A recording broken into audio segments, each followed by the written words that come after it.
జై శ్రీరామ్. శ్రీమాత్రే నమః. శ్రీ గురుభ్యో నమః. 2025 సంవత్సరం ఆగస్టు 3వ తారీఖు నుంచి 2025 సంవత్సరం ఆగస్టు 9వ తారీఖు వరకు ఈ వారం యొక్క వార ఫలాలు ద్వాదశ రాశుల వాళ్ళకి, ద్వాదశ లగ్నాల వాళ్ళకి.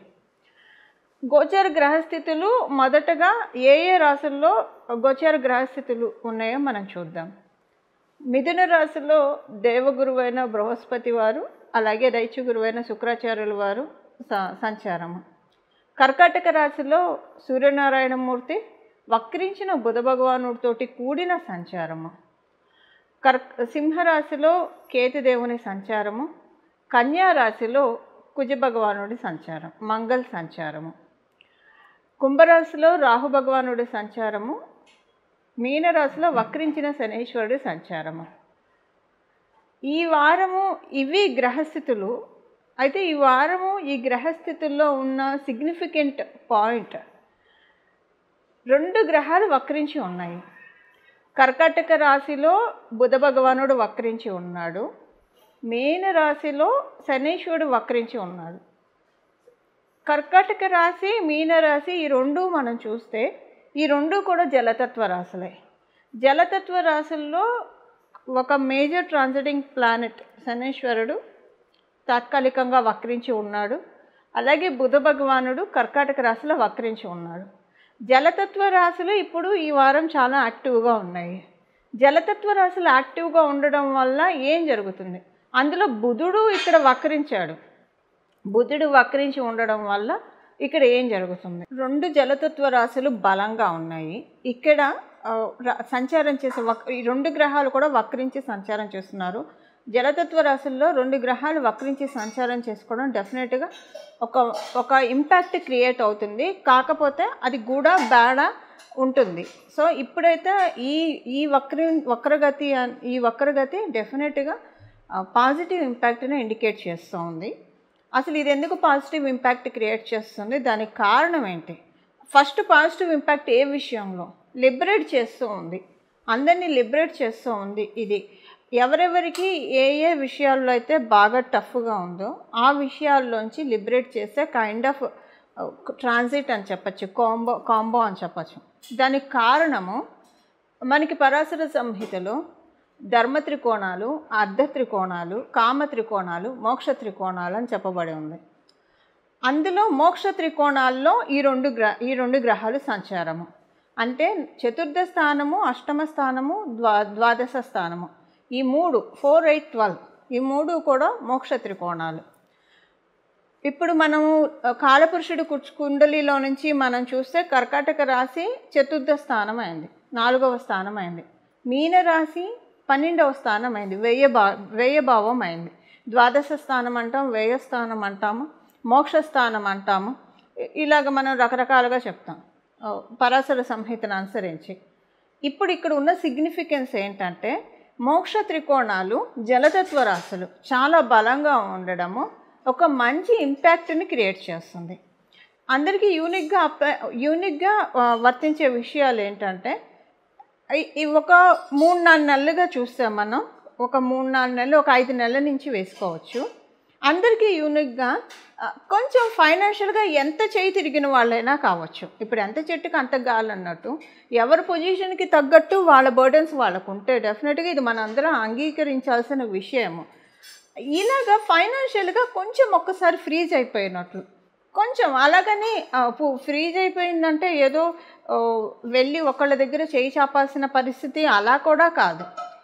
ఎలా ఉంటుందంటే ఇది అవుతుందా కాదా, ఇది అవ్వకపోతే పోనీ వేరే చోట చేద్దామా అంటే లేదు ఇక్కడ కన్ఫామ్గా అవుతుంది ఈ పని, ఇలాగన్నా ఉంటుంది కొంతమందికి అసలు సడన్గా అన్ని దారులు మూసుకుపోయినట్లు అనిపిస్తాయి, సడన్గా అంతే, అది టెంపరీ. ఇంకొంతమందికి ఎలా ఉంటుందంటే ఉన్న డబ్బులు అనవసరంగా ఖర్చు చేసేసుకున్నాము. ఇప్పుడు ఈ టైంలో ఎప్పుడైనా అంటే బాగా మెచ్యూర్డ్గా ఉన్నవాళ్ళు లైఫ్లో అప్స్ అండ్ డౌన్స్ అనేది కామన్. సో సమస్యలు లేని జీవితం ఉండదు. సేవింగ్స్ చేసుకొని ఉంటే బాగుండేది. మీరెంత పాజిటివ్ యాటిట్యూడ్ ఉన్న వాళ్ళైనా సరే డెఫినెట్గా ఈ మాట అనుకుంటారు. అంటే టైట్ అని అనుకోకపోయినా ఇలా అనుకుంటారు. ఇది చూశారు. ఇప్పుడు ఫైనాన్షియల్గా అన్కండిషనల్గా ఉన్న సిచ్యువేషన్స్ ఎవరెవరికైతే ఉన్నాయో ద్వాదశ రాశుల వాళ్ళకి, ద్వాదశ లగ్నాల వాళ్ళకి కెరియర్ స్టెబిలిటీ లేకుండా ఎవరెవరైతే బాధపడుతున్నారో వాళ్ళందరినీ అన్ఫ్రీజ్ చేస్తున్నారు. దానికోసమే బచక్రంలో ఈ గ్రహస్థితి చోటు చేసుకుంది. జలతత్వ రాశుల్లో ప్రత్యేకించి మోక్ష త్రికోణాల్లో వక్రించి ఉన్నారు ఇద్దరు. ఇప్పుడు దీని ఇంపాక్ట్ ఒక్కొక్క రాశి వాళ్ళకి ఒక్కొక్క విధంగా ఉంటుంది. అది మనం చూద్దాము. అంటే వారఫలాల్లో భాగంగానే అన్ని మిగతా విషయాలు చర్చించుకుంటూ దీని ఇంపాక్ట్ ఎలా ఉంటుందో మనం చూద్దాము. ఈ వారము ఈ ఇంపాక్ట్ లిబరేట్ చేస్తుంది ఫైనాన్షియల్గా. ఒక్కొక్కరికి ఒక్కొక్క విషయంలో ఇంకా ఎక్స్ట్రా లిబరేషన్ కూడా ఉంటుంది. అసలు అది మీ జన్మజాతకంలో ఉన్నా లేకపోయినా గోచారం మనకు అందుకే ఉంది. గోచారంలో వచ్చే యోగాలు మనకి ఏమంటారు అన్ఫ్రీజ్ చేస్తాయి అన్నమాట. అంటే మన యోగాన్ని ఒడిసి పట్టుకుంటే జన్మజాతకంలో ఉన్నా లేకపోయినా వాటిని మనం తీసుకోవచ్చు. ఇప్పుడు అవేంటో మనం చూద్దాం. మిథున రాశి, మిథున లగ్నంలో పుట్టిన వాళ్ళు, మీ రాశిలో పుట్టిన వాళ్ళకి ఈ వారము ఉద్యోగస్తులందరికీ కూడా చాలా రిజాయిసింగ్ మూమెంట్, చాలా బాగా ఉంది. కాకపోతే కండిషన్ అప్లై. ఏంటి కండిషన్ అప్లై అంటే, పొరపాటున మీరు సరదాగా అన్నమాట మీ ఎంప్లాయర్తో మీరు మాట్లాడేటప్పుడు కొంచెం చూసుకోండి. మీరు మెయిల్ పెట్టేప్పుడు, టెక్స్ట్ చేసేప్పుడు, డ్రాఫ్టింగ్ లేదా వాళ్ళతో డైరెక్ట్గా మాట్లాడుతున్న కొంచెం చూసుకోవాలి. మీకు తెలియకుండానే మీరు ఏదో ఒక వాళ్ళకి హర్ట్ చేసే మాట అంటారు. అది వాళ్ళు మనసులో పెట్టుకొని మీకు ఇవ్వాల్సింది ప్రస్తుతానికి ఇస్తారు, కానీ ఇప్పుడైతే మీకు వచ్చిన ఇబ్బంది ఏం లేదు. ఫ్యూచర్లో దీని ఇంపాక్ట్ మీకు కనిపిస్తుంది. ఒకవేళ ఒక 3 నెలలు 4 నెలల తర్వాత దీని ఇంపాక్ట్ మీకు కనిపిస్తుంది. ఏంటి పొజిషన్ ఇచ్చినట్టే ఇచ్చి టార్చర్ పెడుతున్నారు వీళ్ళు, నన్ను పొజిషన్ ఇవ్వడం ఇష్టం లేక ఇచ్చినందుకు టార్చర్ పెడుతున్నారా అని అనుకుంటారు. So be careful. కొంచెం మిమ్మల్ని మీరు కనిపెట్టుకుంటూ ఉండండి. మీ మీదే మీరు ఒక నిఘా పెట్టుకోండి. ఏం నిఘా? మీరేం మాట్లాడుతున్నారు, ఏం డ్రాఫ్ట్ చేస్తున్నారు చూసుకోండి. కొంచెం 1కి 2 సార్లు పరిశీలించుకోండి. తెలియకుండానే ఒక చిన్న అపశృతి మీ మాటల్లో కావచ్చు, మీ మెయిల్స్, మీ రైటింగ్స్లో కావచ్చు దొర్లుతుంది. కొంచెం జాగ్రత్తగా ఉండండి. బట్ ఓవరాల్గా గుడ్ పీరియడ్. ఇది ఎప్పుడు జరుగుతుంది? మీ జన్మజాతకం అనుకూలంగా లేదు, అప్పుడు ఇది జరుగుతుంది అపశృతి. గోచారం ఇచ్చేస్తుంది మీకు ఫలితాన్ని. మంచి చేంజ్ అయితే ఉద్యోగస్తులకు ఉంది. అయితే జన్మజాతకం బాగోకపోతే మీకు తెలియకుండా అపశృతి దొర్లితే ఉద్యోగంలో, అది రాబోయే రోజుల్లో దీని ఇంపాక్ట్ మీకు కనిపిస్తుంది. అందువల్ల కొంత కేర్ఫుల్గా ఉండాలి మీరు. వ్యాపారస్తులకి, మీ వ్యాపారస్తులకి ఎలా ఉందంటే చాలా మంచి పీరియడ్, వండర్ఫుల్ పీరియడ్. అందులో ఏమాత్రం డౌటు లేదు, చాలా బాగా ఉంటుంది.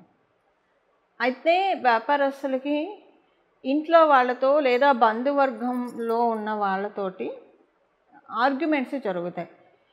మనశ్శాంతి ఉండదు మీకు. ఎందుకు మనశ్శాంతి ఉండదంటే, ఇక్కడ వ్యాపారం బాగా సాగుతుంది, బాగుంది అని అనుకున్న క్రమంలో మీ మనశ్శాంతిని, మీ ఆనందాన్ని తినేసే విధంగా కొంతమంది మాట్లాడడము, ఇలాంటి సిచ్యువేషన్స్ మీరు చూస్తారు. ఆర్గ్యుమెంట్స్. మనశ్శాంతిగా ఉంది, ఇప్పుడే ప్రశాంతంగా ఉన్నానురా భగవంతుడు అనుకుంటే వీళ్ళందరూ ఏంటి ఇలా చేస్తున్నారు అని అనిపిస్తుంది. ఇది కొంత మీకు ఉంటుంది, స్ట్రెస్ కొంత ఉంటుంది వ్యాపారస్తులకి. ఇది తప్పించి మిగతా విషయాలు అంతా బాగా ఉంది. అంటే ఫైనాన్షియల్గా అయితే చాలా బాగా ఉంది. కొంత మీ చుట్టుపక్కల వాళ్ళతో కావచ్చు, మీ ఇంట్లో వాళ్ళతో కావచ్చు, మీ బంధువర్గం వాళ్ళతోటి ఎవరితోటైనా కొంత ఆచితూచి ఉండడం బెస్ట్. వాళ్ళు ఏవైనా అన్నా కూడా మీరు మాట్లాడకుండా, ప్రతిస్పందించకుండా వీలైనంత వరకు సంయమనం పాటించండి. ఎందుకంటే ఈ వారం మీరు ట్రిగర్ అయితే తర్వాత మీరు అనుకుంటారు అంటే ఎందుకంటే మీ రాష్ట్రాధిపతే బుధుడు, అందువల్ల ఆయన కర్కాటక రాశిలో, అంటే మీకు ద్వితీయ స్థానం అనేది మారక స్థానం, అంత మంచి స్థానం కాదు. ద్వితీయ సప్తమ స్థానాలు మనకి జ్యోతిష శాస్త్రం ప్రకారం. ద్వితీయ స్థానంలో ఉంటూ యోగం ఇచ్చే గ్రహము పెయిన్ ఇస్తుంది. పెయిన్ ఏంటంటే, మీకు ఇప్పుడు పొరపాటున మీరు సంయమనాన్ని కోల్పోయారు అంటే రాబోయే రోజుల్లో ఇది మీకు చాలా ఎఫెక్ట్ పడుతుంది. భారీ మూల్యం చెల్లించుకోవాల్సి వస్తారు. తర్వాత మీరే అనుకుంటారు, ఆ రోజు రియాక్ట్ అవ్వకుండా ఉంటే అయిపోయింది, ఇది సింపుల్గా అయిపోయేదాన్ని, నేనే ఇంత చేసుకున్న, చిరిగి చాటంత అయ్యేలా చేసుకున్నాను అని మీరు అనుకుంటారు. కొంత కేర్ఫుల్గా ఉండండి, జాగ్రత్తగా ఉండండి. సంయమనం పాటించడం అనేదే మీకు ది బెస్ట్ రెమెడీ. ప్రతిస్పందించకండి. సానుకూలమైన స్పందన అయితే తెలియజేయండి, తప్పు లేదు, ఎప్పుడైనా సరే సానుకూల స్పందన. బట్ మీ ప్రతిస్పందన నెగిటివ్గా ఒకవేళ అంటే మనుషులు కాబట్టి ట్రిగర్ అవుతారు, మీకు తెలియకుండానే మీరు మీ మీద కంట్రోల్ గ్రిప్ తప్పిపోతామన్న ఐడియా మీకు ఉంటే డెఫినెట్గా రియాక్ట్ అవ్వకండి. ఈ వారం ఓపిక పట్టండి కాస్త, తర్వాత అన్నీ అవే సర్దుకుంటాయి. ఇప్పుడు జరిగే సిచ్యువేషన్స్ ఏవి మీకు తర్వాత క్యారీ అవ్వవు, ఉత్తరోత్తర క్యారీ అవ్వవు. లేదంటే ఇప్పుడు జరిగేది మీకు ఉత్తరోత్తర గిల్ట్గా ఉండిపోతుంది, చాలా పెయిన్ మీరు తీసుకోవాల్సి వస్తుంది. ఇది ఒక చిన్న గోచార గ్రహస్థితులు మీకు సూచిస్తున్న జాగ్రత్త, ఒక సూచన ఇది. ఇక విద్యార్థులకు అందరికీ బాగా ఉంది, ప్రాబ్లం ఏం లేదు. అలాగే మీకు సీనియర్ సిటిజన్స్ ఎవరైనా ఉంటే వాళ్ళందరికీ కూడా చక్కగా ఉంది. గృహిణులకి బాగుంది. నేను చెప్పిన పాయింట్ గృహిణులకు కూడా అప్లికేబిలిటీ ఉంటుంది. అంటే మీ చుట్టాలతోటి బంధువర్గం వాళ్ళతోటి ఎక్కువగా రెస్పాండ్ కాకండి. అంటే జస్ట్ అలాగా జస్ట్ అలాగా మీరు రియాక్ట్ అవ్వకుండా ఉండాలి, తప్పదు. ఈ ఒక్క వీక్ తర్వాత అంతా నార్మల్గా అదే సెట్ అవుతుంది. ఇవి ఈ వారం యొక్క గోచార గ్రహస్థితుల ఫలితాలు మిథున రాశి మిథున లగ్నంలో పుట్టిన వాళ్ళకి. ఈ గోచార గ్రహస్థితులు మనకి ఎంత బ్యూటిఫుల్గా ప్రతి ఒక్కళ్ళ జీవితాల్లో ఒక్కొక్కసారి చాలా పాజిటివ్ ఇంపాక్ట్స్ చూపిస్తాయి, ఒక్కోసారి నెగిటివ్ ఇంపాక్ట్స్ చూపిస్తాయి. ఎందుకంటే కష్టం వెనక సుఖం, సుఖం వెనక దుఃఖం, ఇవన్నీ సర్వసాధారణం. చీకటి వెనక వెలుగు, ఇవన్నీ ఉంటాయి. ఇప్పుడు మనకి గోచారం ఎందుకుంటుందంటే జన్మగ్రహ స్థితులు బాగోకపోయినా గోచారంలో బాగా ఉంటే అంతవరకు ఆ పర్టికులర్ పీరియడ్ వరకు మనకి ఇబ్బంది లేకుండా ఉంటుంది. ఇది మీకు అర్థమయ్యేది చెప్పాలంటే మనకున్న సామెత, పాత సామెత అనుకోండి, కొంచెం మొరటు సామెత, ఏడ్చేదాని మొగుడు వస్తే నా మొగుడు వస్తారు, ఇలా చెప్తూ ఉంటారు కదా. అంటే ఒకళ్ళకి పని అయిపోతే మనకి పని అయిపోతుంది, ఈ కైండ్ ఆఫ్ వర్షన్ నేను చెప్పేది. అదొకటి. సెకండ్ థింగ్ ఏంటంటే ఒక కంపెనీలో ఒక 100 మంది ఎంప్లాయీస్ లేదా 1000 మంది ఎంప్లాయీస్ ఎంతోమంది ఉంటారనుకోండి. శాలరీ హైక్ చేస్తున్నప్పుడు అందరికీ హైక్ చేస్తారు యూనిక్గా, వీళ్ళకి చేస్తాం వీళ్ళకి చెయ్యమని ఉండదు. పర్టికులర్గా వాళ్ళ జన్మజాతకంలో ఆ టైంలో ఉన్నా లేకపోయినా అందరితో పాటు గంపగుత్తిగా అయిపోతూ ఉంటుంది. అయితే ఒకవేళ వాళ్ళ దాంట్లో లేకపోతే ఆ వచ్చేది వాళ్ళకి నిలబడదు, జాగ్రత్తగా ఒడిసి పట్టుకోవాలి. అందుకే జాతకం చూపించుకోవాలి జ్యోతిష పండితుల దగ్గర. అంటే చూపించుకుంటే ఏమవుతుందంటే ఒక్కొక్కసారి ప్రమోషన్ హైక్ వచ్చిన తర్వాత అది తీసుకునే యోగ్యత ఆ టైంలో జన్మజాతకంలో లేకపోతే నిలబెట్టుకోవడానికి చిన్న చిన్న రెమెడీస్ చేస్తే అవి నిలుస్తాయి. లేదంటే అది వచ్చిన 3 నెలలకి ఏదో ఒక పాలిటిక్స్ జరిగి వేరే కంపెనీకి మారాల్సి రావచ్చు, ఇలా రకరకాలుగా ఉంటాయి. ఎందుకంటే ఆ టైంలో అందుకునే యోగ్యత ఉండదు కాబట్టి. సో రావడం అయితే అందరికీ గంపగుత్తిగా వచ్చేస్తుంది. అలానే ఇప్పుడు గోచారంలో కూడా మనకి గ్రహదేవతలు అందరికీ గంపగుత్తిగా మనకి యోగాల్ని ఇస్తుంది, అవయోగాలను కూడా ఇస్తుంది, రెండింటినీ ఇస్తాయి. యోగాలు అయితే మనకి యాక్టివేట్ చేసుకోవడానికి ఒకవేళ మన జన్మజాతకంలో ఇప్పుడు అనుకూలంగా లేదనుకోండి, వీటిని యాక్టివేట్ చేసుకోవడం వల్ల వాటి వల్ల ఇంపాక్ట్ మనకంటే తర్వాత అది మనకి చేజారకుండా మన చేతుల్లోనే ఆ యోగాన్ని మనం పట్టుకోవచ్చు కొంత పర్టికులర్ పీరియడ్ ఆఫ్ టైం వరకు. అలాగే ఒకవేళ అవయోగాలు అయితే దాన్ని స్కిప్ చేయడానికి పరిహారాలు చేసుకోవాలి. పరిహారాలు అందుకే మనం చేసుకోవాలి. ఇప్పుడు ద్వాదశ రాశుల వాళ్ళు, ద్వాదశ లగ్నాల వాళ్ళు ఏ పరిహారం చేసుకోవాలో మనం చూద్దాం. ఇప్పుడు గోచారంలో ఉన్న గ్రహదేవతలు మనకి జలతత్వ రాశుల్లో ఉంటే లిబరేట్ చేస్తూ ఉన్నాయి మనకున్న సమస్యల నుంచి. దీన్ని మనం ఒడిసి పట్టుకోవాలంటే 2 రెమెడీస్ చేయాలి.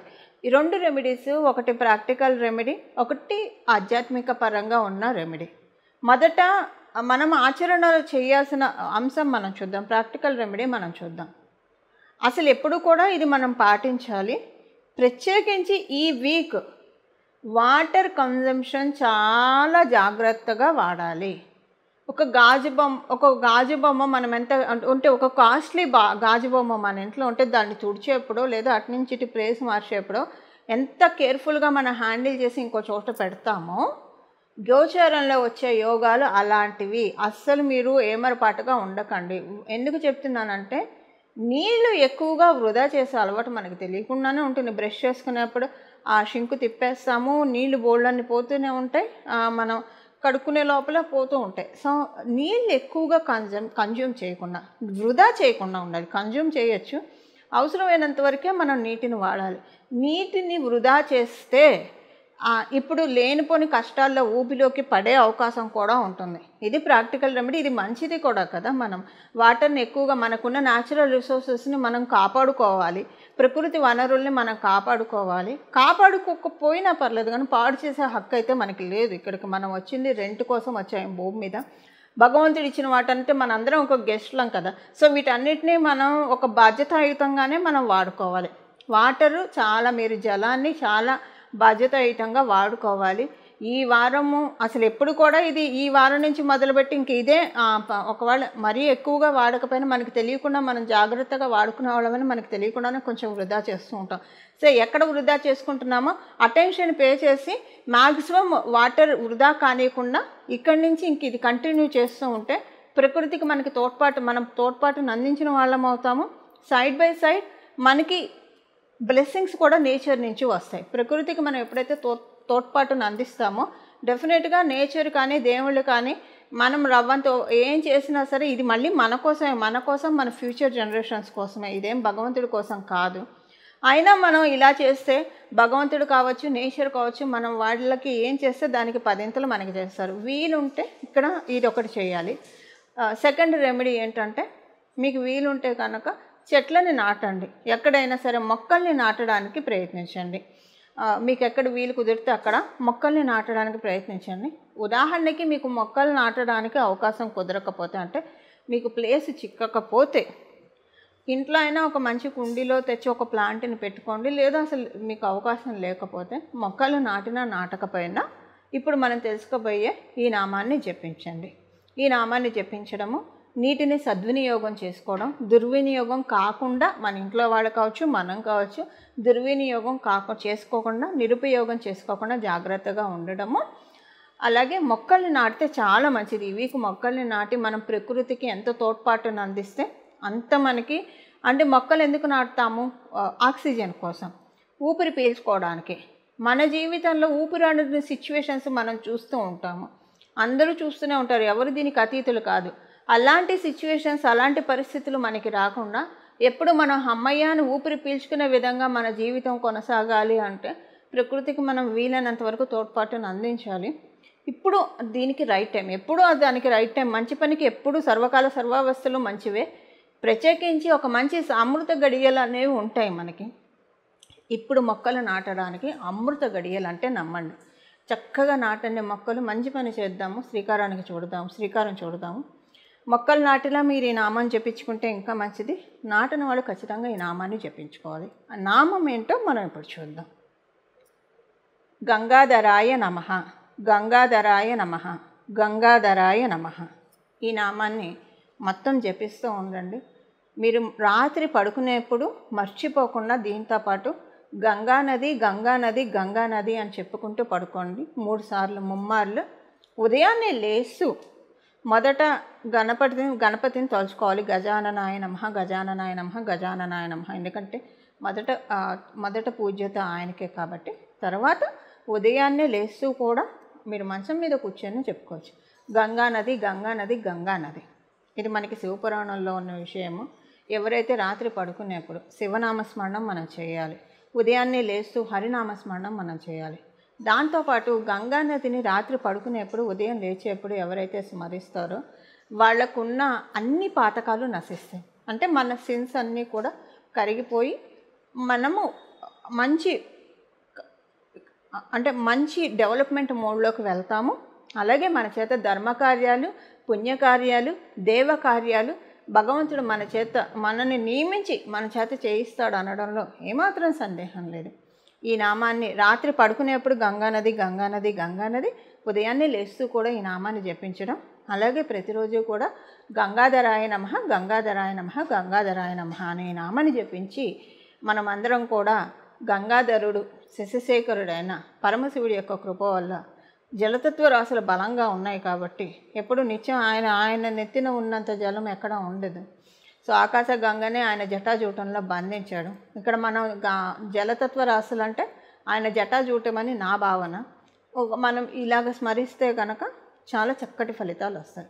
ఇలా మనమందరం కూడా గోచారం ఇచ్చే యోగాల్ని ఒడిసి పట్టుకొని మన జీవితాన్ని ప్రశాంతంగా నిర్మలంగా సుసంపన్నం చేసుకోవాలని చెప్పి మనందరి తరఫున నేను కూడా భగవంతుని ప్రార్థిస్తూ మంగళం. నమో భగవతే వాసుదేవాయ.